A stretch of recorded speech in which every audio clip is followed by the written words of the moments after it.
Então, voltamos à continuidade dos nossos trabalhos. Teremos agora nossa amiga Maria Clara. Maria Clara é vice-presidente do Centro Espírita Ismael.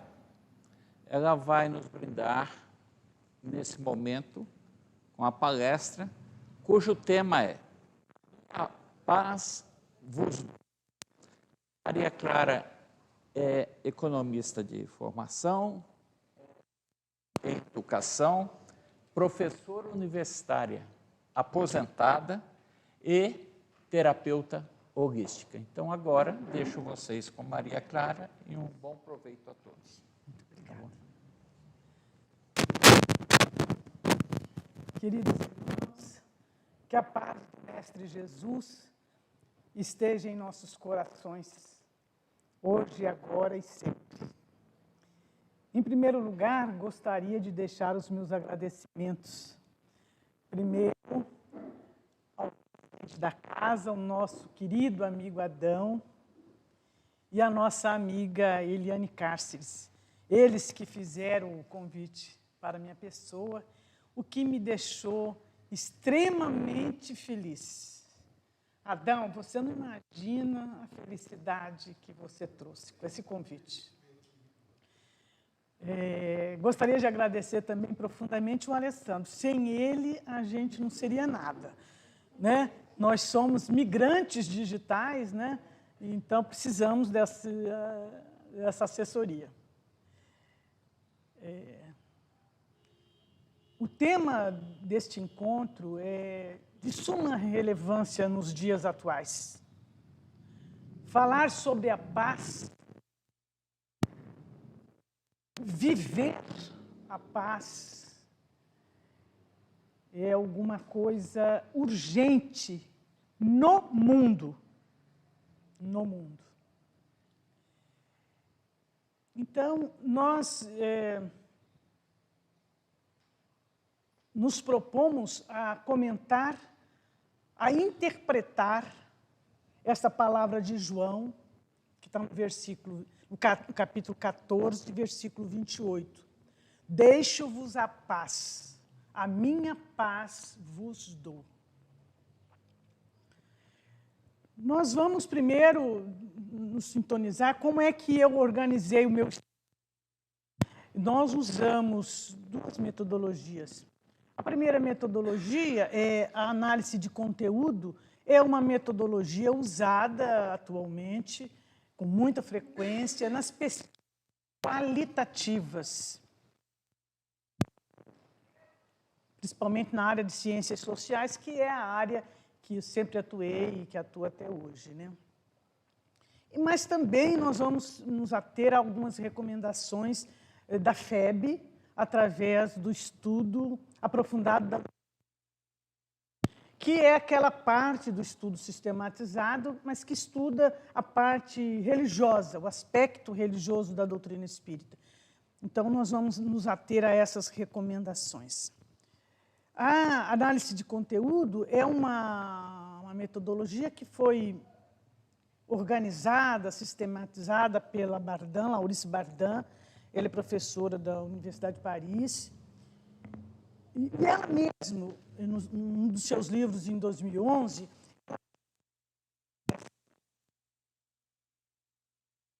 anteriormente, nas tentativas de interpretar os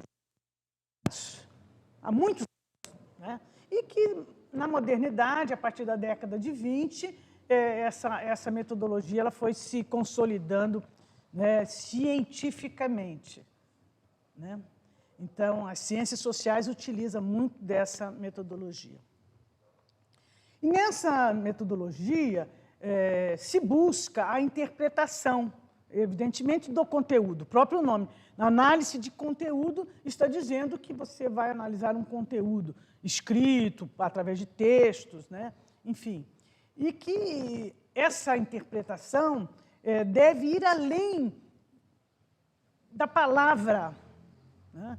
Ela busca novos sentidos, né? Interessa é o sentido que se encontra atrás do imediatamente apreendido, né? A FEB também, através do estudo aprofundado da doutrina espírita, logo no início desse programa, ela diz que o entendimento espírita nos oferece excelente base para a compreensão do significado das lições evangélicas. Por quê? Porque ela vai nos ensinar a retirar o espírito da letra, o que Bardhan fala, né? Ir no sentido do expresso ali na palavra, né? Situar-se o conteúdo da mensagem no tempo e no espaço, é o que nós vamos fazer aqui. Elaborar esquema de estudo que considere aspectos históricos, geográficos, sentido geral e particular das circunstâncias ou da ocorrência de algum fato, as atribuições, a cargos, ocupações, enfim. Nós vamos situar, contextualizar essa fala de João, né, para que a gente possa tirar um sentido mais profundo, né, ir além do que essas palavras. Então, vamos lá. Todos nós sabemos que Jesus não escreveu absolutamente nada. A única vez que ele escreveu na areia, na ocasião da mulher adúltera, né? Que ele está escrevendo, aí tem aquela confusão, querem apedrejar a mulher, né? Ele fala, né, atire a primeira pedra quem nunca errou, e aí todo mundo vai embora, não é? E a mulher fica, mas Senhor, ele falou assim, se eles não te condenaram, nem eu. Né? Mas passa um vento e leva o que ele escreveu na areia. Nós não sabemos, ninguém até hoje ficou sabendo o que é que ele escreveu naquele momento. Mas nós temos, né, vários evangelhos. Então, nós usamos para a nossa análise o Novo Testamento, que é a tradução do Haroldo Dutra. Né? Os evangelhos são 4 evangelhos, né? E oficiais. Sabemos que existem os evangelhos apócrifos. Tem 21 evangelhos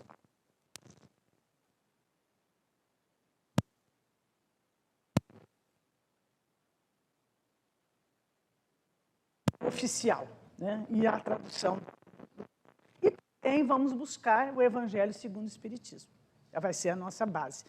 O conteúdo, o que está a palavra escrita nesses documentos. Né? Então, vamos analisar. Nós temos 4 evangelistas oficiais. Mateus, Marcos e Lucas. Mateus foi apóstolo de Jesus, né? Ele cobrador de impostos, e Jesus chamou e ele imediatamente seguiu Jesus, né? Mateus foi o primeiro evangelista, mas o primeiro evangelho se perdeu, o que ele escreveu em hebraico. Mais tarde, muito mais tarde, depois até de João, aparece o de Mateus em grego, mas oficialmente ele é o primeiro. Marcos, ele escreve a partir da conversa com Pedro. Marcos é muito amigo de Pedro. Então, depois que Jesus morreu, depois que Pedro começou os seus trabalhos, né, da Casa do Caminho e tudo, encontrou Marcos, e com as conversas, Marcos vai escrever. Lucas é bem depois, né, ele é amigo, e, digamos assim, muito amigo querido de Paulo. E Paulo que pede para ele escrever. Mas esses 3 evangelhos, eles estão... Tudo parece a mesma coisa. Escreveu a partir do evangelho de Mateus. Né? Marcos também. Então, eles têm mais ou menos a mesma estrutura. Agora, nós temos o Evangelho de João, que é totalmente diferente, apesar de ter algumas passagens citadas por Mateus, mas a forma como ele coloca é totalmente diferente, né? Mateus, ele é judeu que escreve para os judeus. E Mateus, ele tem como objetivo provar no seu evangelho que Jesus era o Messias prometido nas antigas Escrituras. Então, é comum em Mateus a gente ver ele contar o caso, e aí depois ele fala assim, conforme foi dito pelo profeta fulano. Então, ele está sempre ligando o que aconteceu ao que foi dito pelos profetas no Antigo Testamento. E Marcos e Lucas trabalham em cima do Evangelho de Mateus. Nós estamos tendo algum probleminha aqui técnico, né? João é diferente. Isso, acho que é melhor. Então, vamos buscar as características de João. Quem foi João Evangelista?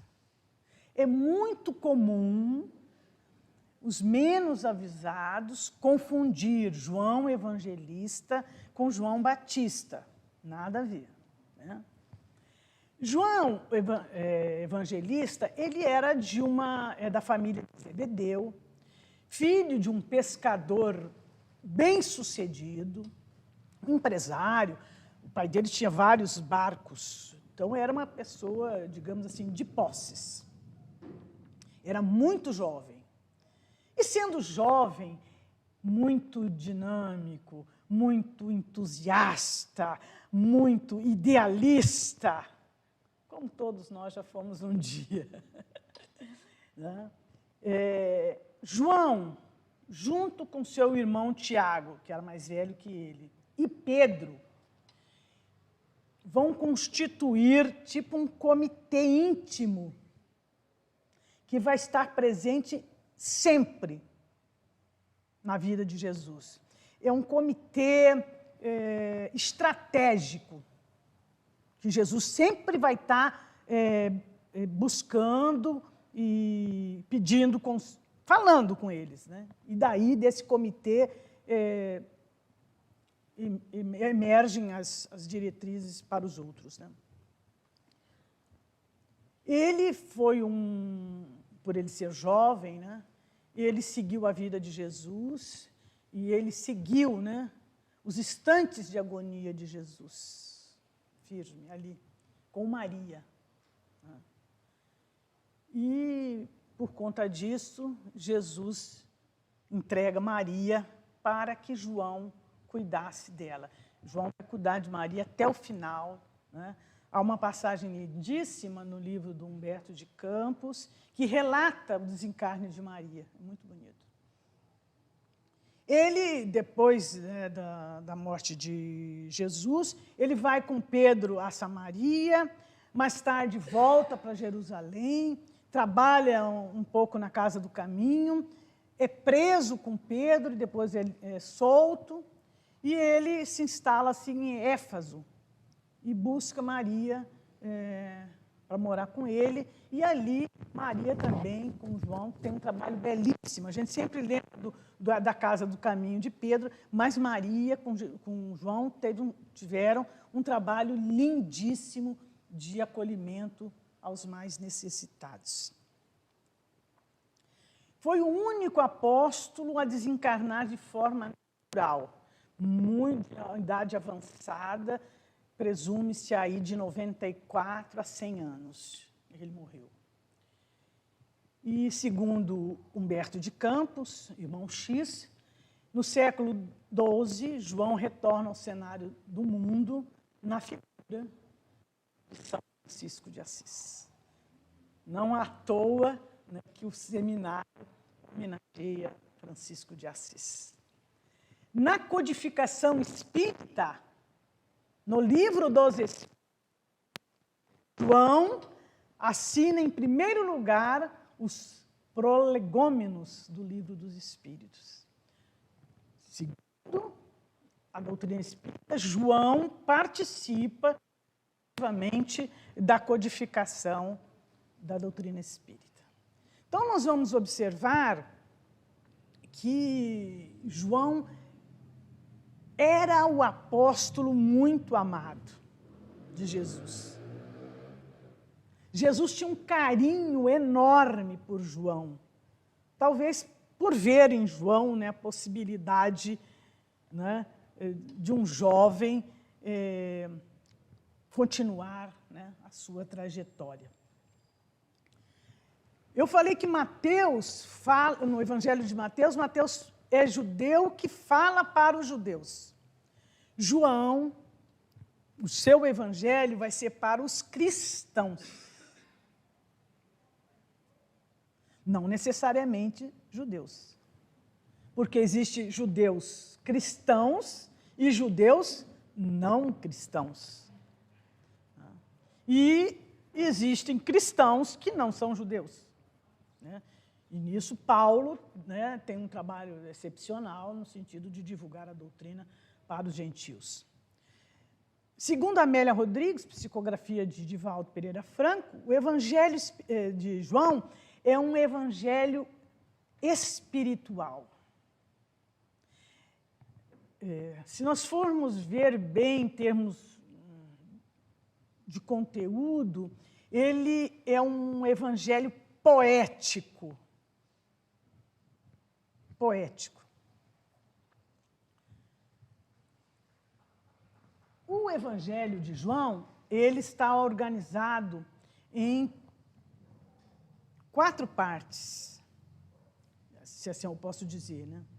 Primeiro, o prólogo, que é um hino introdutório, que é aquela célebre, né, passagem que é lindíssima.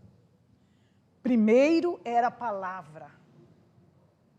A palavra estava com Deus. A palavra encarnou, né, no sentido de dizer aos cristãos, né, que Jesus é o Deus encarnado. Nós poderíamos dizer que João foi um médium, né, de Jesus. Se Jesus foi um médium de Deus, João foi um médium de Jesus. Ele tem uma primeira parte, que vai do capítulo 2 ao capítulo 12, que são os sinais. Então, João apresenta para os cristãos os sinais de que Jesus é o Deus encarnado, que são os milagres. Primeiro, a bodas de Canaã, que é uma passagem lindíssima, e que onde João fala de Maria só 2 vezes, nas bodas de Canaã e na morte de Jesus. E essas bodas de Canaã é muito simbólico. Não? Por quê? Porque é a hora que Jesus se apresenta para dizer quem ele era. Né? Foram todos, né, para um casamento, né? Quer dizer, interessante, né? Jesus participava de festas, ia nos casamentos, nas festas, ele foi na festa. Determinada hora, acaba o vinho. Acaba o vinho. Maria, então, chega para Jesus, acabou o vinho. Dá um jeito. Resolva essa questão. Resolva essa pendência.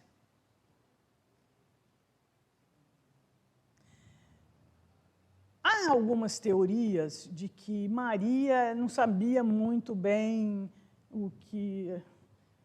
a tarefa de Jesus, ela não sabia muito bem o que estava acontecendo. Nessa passagem, João prova que não. Ela sabia muito bem o filho que ela tinha. E é ela que fala, está na hora de você se mostrar quem você é. Que mãe, né? Que mãe. Sabendo tudo que ele poderia passar, ela poderia ficar com Jesus na casa dela, né? Administrando ali as consultas de Jesus, né? Mas ela entrega Jesus para o mundo, né? E fala, olha... E Jesus transforma a água em vinho. Então, é o primeiro sinal. Só quem veio da parte dele, diz, né, João, poderia fazer isso. Transformar água em vinho. Outros sinais é a cura do filho do centurião, que é muito interessante, né? O centurião vai atrás, procurar Jesus para que Jesus, à distância, cure seu filho, e ele cura. Outro sinal, né? Outro milagre que João apresenta, as bodas, o centurião, a cura do paralítico, a cura do cego de nascença, que é muito interessante também, porque perguntam a Jesus, o que fez esse cego para vir cego? Esse vir sou eu que estou colocando, tá? A lei da reencarnação, né? Foi ele ou foi os pais que pecaram? E Jesus fala, nenhum nem outro. Ele veio para que eu dê provas, para que dê sinais. Então, a cura do cego de nascença. A multiplicação dos pães, né? Também, e que está também em outro evangelho. Andar sobre as águas, que é uma passagem lindíssima, lindíssima, e que está muito bem narrada num livro Barrabás, de Herculano Pires.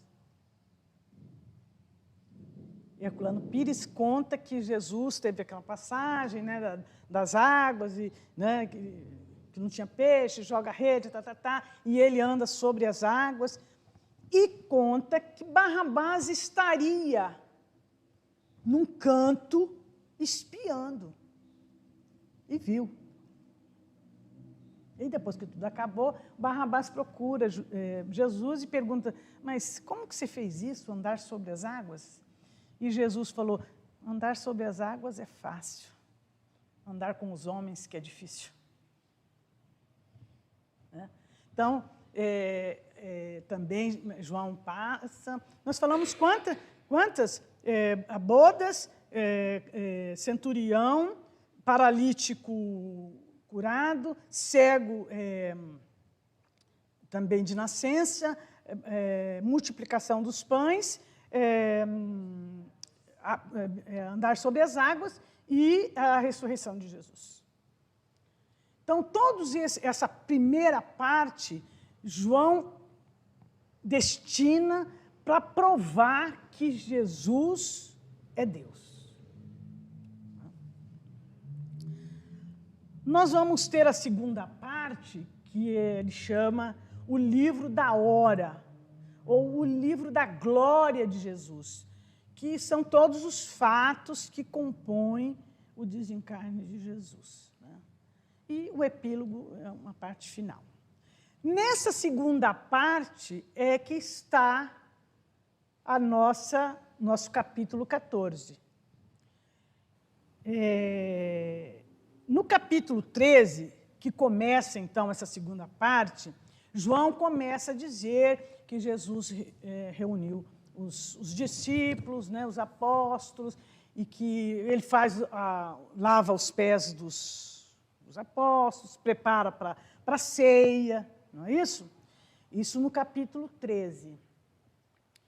E Jesus, nessa oportunidade, vai dando a entender que ele vai para um lugar, que ele vai deixar os apóstolos, que vai acontecer alguma coisa, né? Fala que alguém vai trair ele, né? fala que alguém vai negá-lo 3 vezes. E os apóstolos ficam muito preocupados, muito nervosos com essa possibilidade de não ter Jesus fisicamente com eles. Então, o capítulo 14, que é onde está Eu vos deixo a paz, começa com uma frase lindíssima. No meu ponto de vista, esse capítulo é o capítulo mais lindo. E essa frase é uma frase que ecoa nos nossos corações. No meu, acho que em todos vocês. Não se perturbe o vosso coração. Crede em Deus, crede também em mim. Olha que coisa, olha que chamado, olha que coisa linda. Não se perturbe o vosso coração. Crede em Deus, crede também em mim. E aí a gente fica pensando, né? Nós que já vivemos na época do Cristo, né? Que já vivemos lá em Moisés, que já vivemos na época do Cristo, que já encontramos a doutrina espírita, né?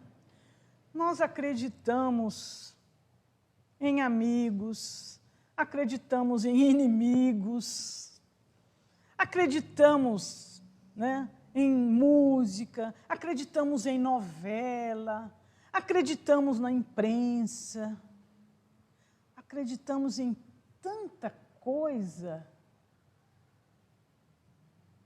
Mas será que nós acreditamos em Deus e em Jesus como Jesus nos fala aqui? Na hora do aperto a gente fica, né? Ai, por que está acontecendo isso comigo? Ai, será, meu Deus, será que Deus esqueceu de mim? Quando está tudo bem, a gente esquece, né? Nem pensa, né? Aí, quando a dor pega, a gente sente uma dúvida. A gente, meu Deus, o que eu preciso fazer? Não se perturbe o vosso coração. Creia em Deus, creia também em mim. E aí ele continua o capítulo 14 e vai falando, né, que ele vai para um lugar, que ele vai preparar um lugar para nós, né? Ele diz, né, eu sou o caminho, a verdade e a vida, ninguém vai ao Pai senão por mim. João coloca muito isso no Evangelho. Jesus, eu sou o pão da vida. Eu sou a água da fonte. Eu sou. Porque Jesus tinha a consciência do eu sou. O que nós deveríamos também buscar isso. Né? Essa presença do eu sou. Né? Então, ele vai falando nesse capítulo 14, né? Que ele vai para um lugar, que ele vai preparar o lugar, não é? E os discípulos, os apóstolos ficam mesmo um pouco sem entender, né? E aí, a uma certa altura, ele diz, se me amardes, observareis os meus mandamentos, e eu rogarei ao Pai, e Ele, o Pai, vos dará outro Paracleto, a fim de que esteja convosco para sempre. O Espírito de verdade que o mundo não pode receber. Haroldo Dutra coloca na legenda, né, Paracleto, aquele que consola. É o mesmo do Consolador. Então, Jesus, vendo a angústia, a perturbação dos apóstolos, ele promete um novo Consolador. Ele vai explicando, né? ele vai, né, ele vai dizer que o mundo não conhece, né? Ele vai dando algumas dicas que não seria uma pessoa como ele, né? E ele diz, é o Espírito de verdade, né? E Jesus vai dizer que vai, né, vai relembrar aquilo que eu disse, vai explicar melhor aquilo que vocês não entenderam e que vai ficar eternamente com vocês. O Espírito de verdade. E aí nós vamos encontrar no Evangelho segundo o Espiritismo, capítulo 6, que também, na minha opinião, é o capítulo mais lindo do Evangelho segundo o Espiritismo. Espera aí. Né? Que vai dizer, né, que esse Espírito de verdade é que vai nos fazer entender melhor as palavras de Jesus. E eu disse anteriormente, né, que o Espírito de verdade é que coordena a codificação espírita.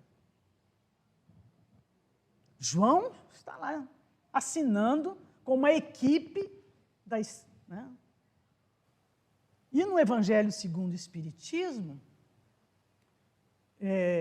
porque vocês sabem, o Evangelho segundo o Espiritismo, eles têm 3 partes distintas. Uma é a palavra em si, do Novo Testamento, algumas do Velho, mas basicamente do Novo Testamento.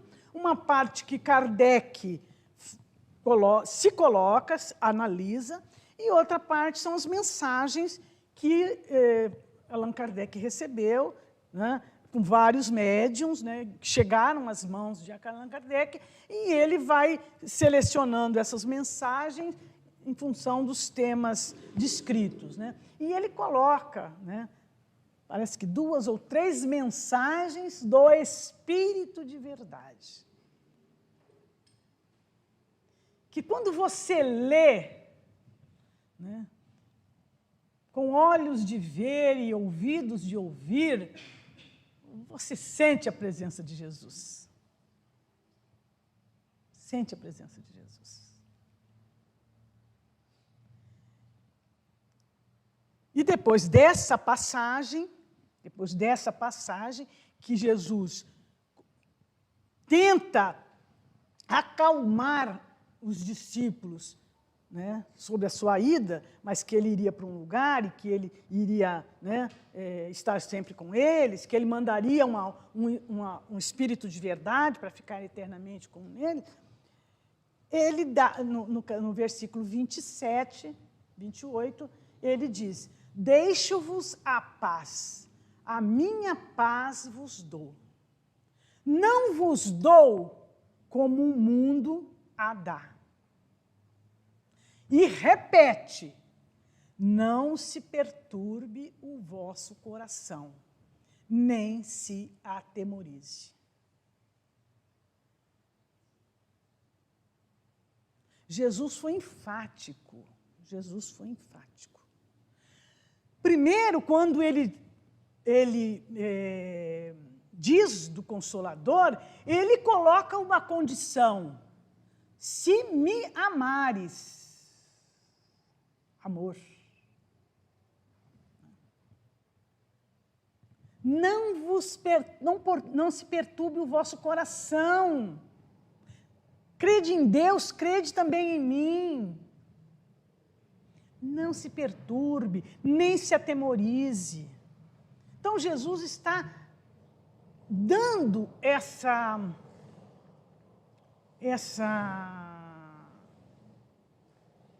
esperança, não é verdade? Que mundo é esse que Jesus está falando? Que mundo é esse? Né? Se você for ver bem, aqui ó, é o Império Romano. Em 63 a.C., o Império Romano ele anexa esta partezinha aqui, que é a Palestina. Observem, gente, aqui é a África, tá? Aqui é a África. Aqui é a Espanha, né? Roma. Mas isso aqui é um pedacinho do mapa mundi. É um pedacinho. E, né, o lugar onde Jesus viveu, morou, é um pedacinho do Império Romano. Aqui está um mapa da Palestina de Jesus. Nós sabemos que com os judeus, de um modo geral, a Palestina ela sofreu inúmeras dominações. É um povo sofrido de dominação. E eu falei em 63, o Império Romano, antes de Cristo, o Império Romano anexa a Palestina ao Império. Na época, tudo isso ficou para Herodes. Vamos entender a geopolítica do local, para Herodes. Herodes, aquele que Mateus fala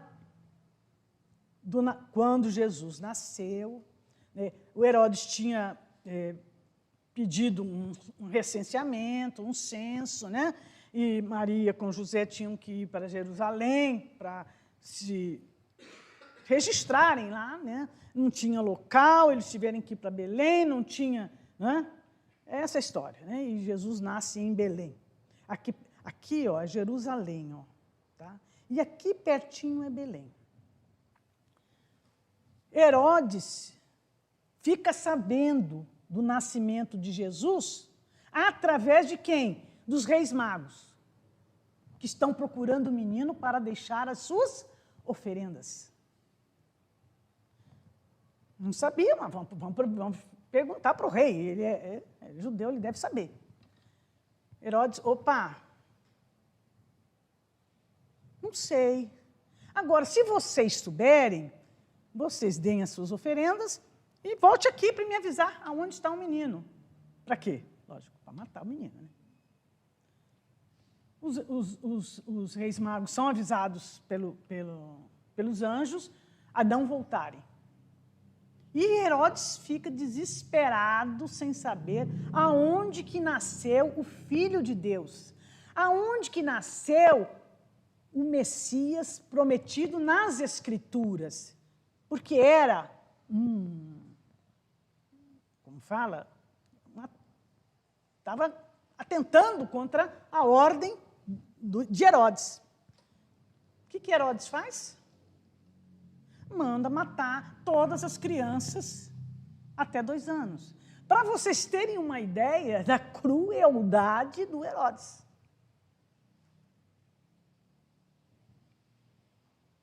Então, imagina, esse povo convivia com isso, com essa violência, com essa tirania, né? Jesus também foi visitado pelos anjos, pega a criança e Maria e vão para o Egito. Esse Herodes morre.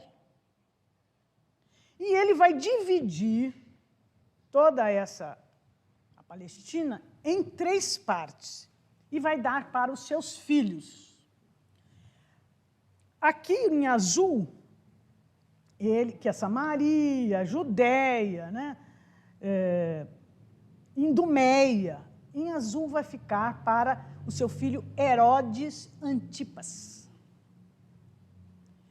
Aqui em laranja, Galileia, Tiberíades, Pérea, vai ficar com Arquelau, seu outro filho.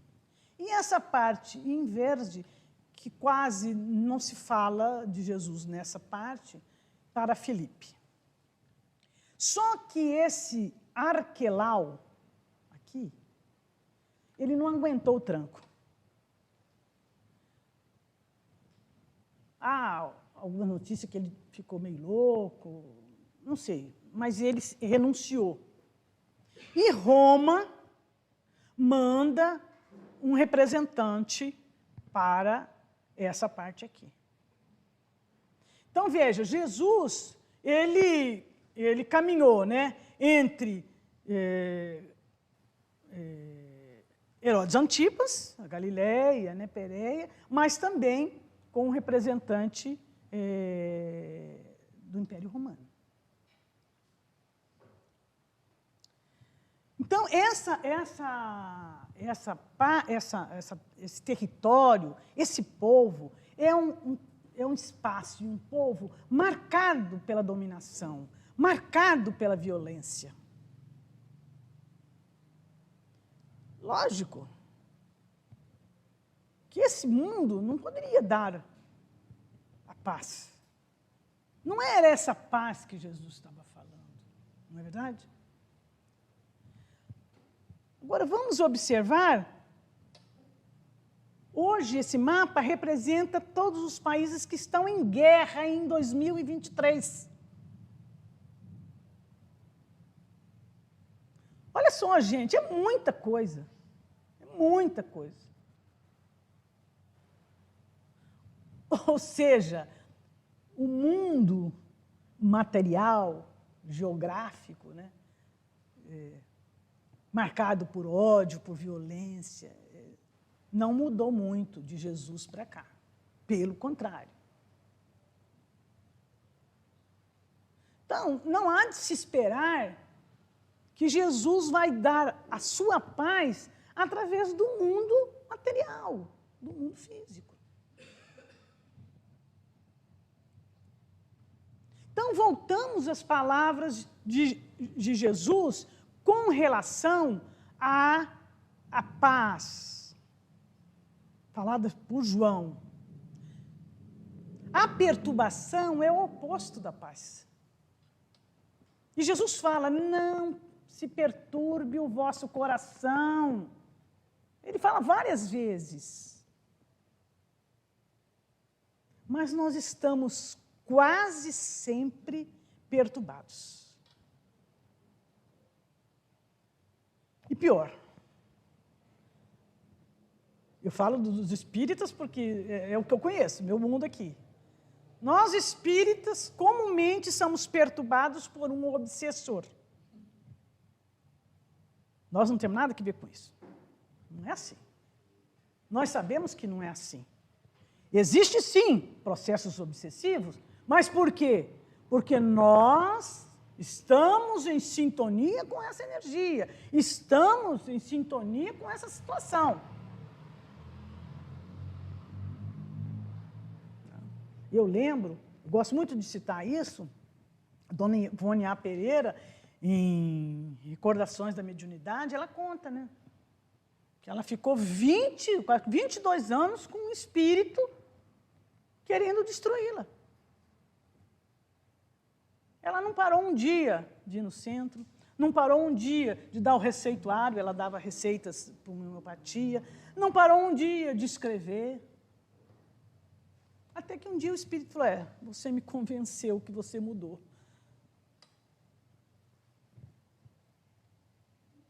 Então, a perturbação é inimiga da paz, é o oposto da paz.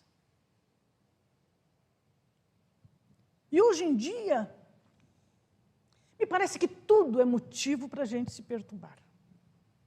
Perturbamos por qualquer coisa. É um comentário, né, mal colocado, a gente já fica perturbada. Olha esse cara, o que ele quis falar comigo? Ele me ofendeu, ele isso, ele aquilo. Até, evidentemente, assuntos mais sérios, né, como a paz mundial. A gente fica realmente, né, se a gente assiste televisão, é uma coisa, porque é só tragédia. A gente fica perturbada do começo ao fim. A falta de fé nos rouba a paz. Não se perturbe o vosso coração. Crede em Deus, crede também em mim. Quem tem a fé do tamanho do grão de mostarda, faz a montanha se transportar de lá para cá. Então, quem tem fé, mas essa fé robusta, esta fé raciocinada que a doutrina espírita nos convida a ter, ela está em paz. Porque ela sabe que tudo está como deveria estar. Não cai uma folha de uma árvore sem que meu pai saiba. Não é isso? A dúvida, que é a falta de fé, nos afasta da fé, da paz. Mas essa paz interna, essa paz de consciência. O Espiritismo vem, na época predita, cumprir a promessa do Cristo. Preside o seu advento o Espírito de verdade. E ele chama os homens à observância da lei. Para o Espiritismo, observância da lei. Que lei? A lei do amor. É a única. É a lei do amor. Quando estamos em desarmonia com esta lei, nós temos situações que chegam nas nossas vidas para que a gente volte para o caminho do amor. A doutrina espírita dá ao homem uma fé inabalável no futuro. E a dúvida pungente não mais lhe apossa a alma. Está no Evangelho segundo o Espiritismo. Porque a doutrina espírita, ela é ciência, filosofia e religião. Então, ela nos traz conhecimento dos fatos, das coisas, dos processos. Então, é esse conhecimento, a verdade, que faz com que nós tenhamos a paz, que nós tenhamos a fé e que nós não nos perturbemos por qualquer coisa.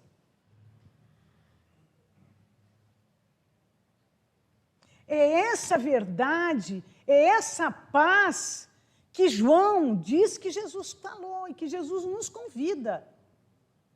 Essa paz interna, essa paz de consciência, essa paz do eu sou. Esta paz que é fruto de saber que nós somos deuses.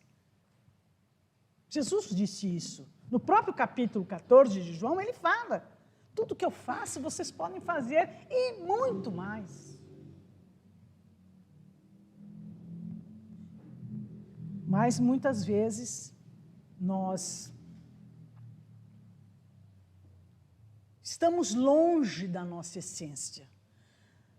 Nós ficamos no mundo da matéria. É muito difícil a gente pensar, sentir e agir como somos seres espirituais que estamos, neste momento, encarnados na Terra. A gente muda, a gente inverte. Né? Eu tenho um espírito. Não, você não tem um espírito. Você é um espírito. E quando a gente sai dessa sintonia, dessa verdade que somos seres espirituais encarnados num mundo material, para atingirmos alguns objetivos, para atendermos alguns propósitos, a gente se perturba. Aquele que sabe por que veio, para que veio, qual é o seu propósito, ele transita no mundo material com muita tranquilidade. Mas o que acontece é que estamos sempre ou no passado ou no futuro. Passado já passou e futuro ainda não chegou. Então, quando eu me apodero do eu sou, da minha essência, a minha fé é robusta e a minha paz é concreta. Jesus disse: eu sou o pão da vida. Quem vem a mim não terá fome, e quem crê em mim não terá sede jamais. Quem crê tem vida eterna. Eu sou o pão da vida. Isso tudo está em João. Então, quando nós começarmos a acreditar nisso, mas acreditar mesmo, sem dúvidas nenhuma, nós vamos encontrar a paz de Jesus. Vamos fazer um exercício? Eu vou pedir para que nós sentemos confortavelmente, com os pés bem colocados no chão. Quem tiver com bolsa, coisa, tire, né, para que a gente fique bem, a coluna ereta. E nós vamos fechar os nossos olhos.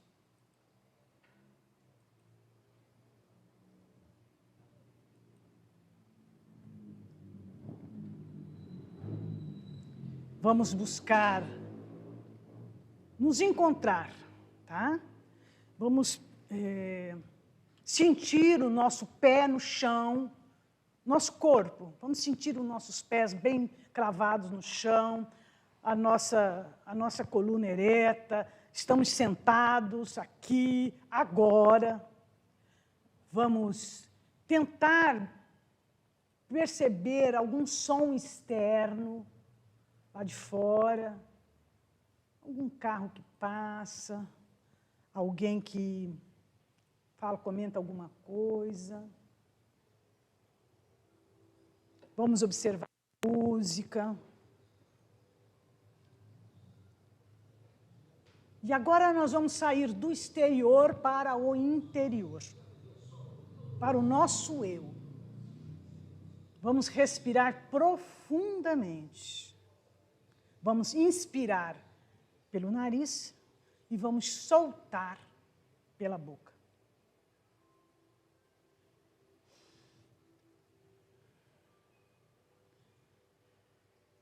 Mais uma vez, inspira e solta. Observe a sua respiração. Inspire. Como que o ar entra pelas suas narinas? Quente, frio. Expire. 3, 2, 0. Mais uma vez, inspire e expire. E vamos imaginar, neste momento, uma luz que vem do alto, uma luz dourada, e ela vai adentrar pela nossa cabeça, pelo topo da nossa cabeça, e vai se esparramar por todo o nosso corpo. Sintam uma luz quente, um calor, um aconchego que inunda todo o nosso corpo, da cabeça, a nossa face, os nossos olhos, internamente. Vamos imaginar essa luz entrando internamente. Nossos olhos, nariz, boca, garganta. Derrama sobre toda a nossa coluna, relaxa. Inspira e solta. Imagine que essa luz envolve todo o nosso tórax, em especial o nosso coração. E agora o nosso coração é dourado. E essa luz, ela vai penetrando o nosso corpo, todos os nossos órgãos internos, as nossas coxas, pernas e pés. E essa luz que vem do alto, passa pelo nosso corpo, sai pelos nossos pés e ilumina todo o planeta Terra.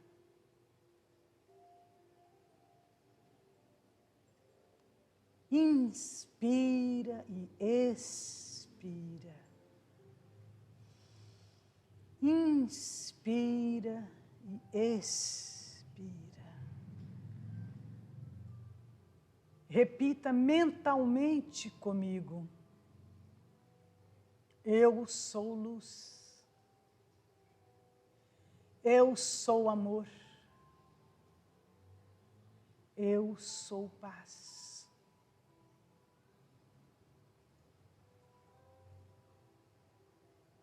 Vamos colocar as nossas mãos espalmadas em frente ao peito.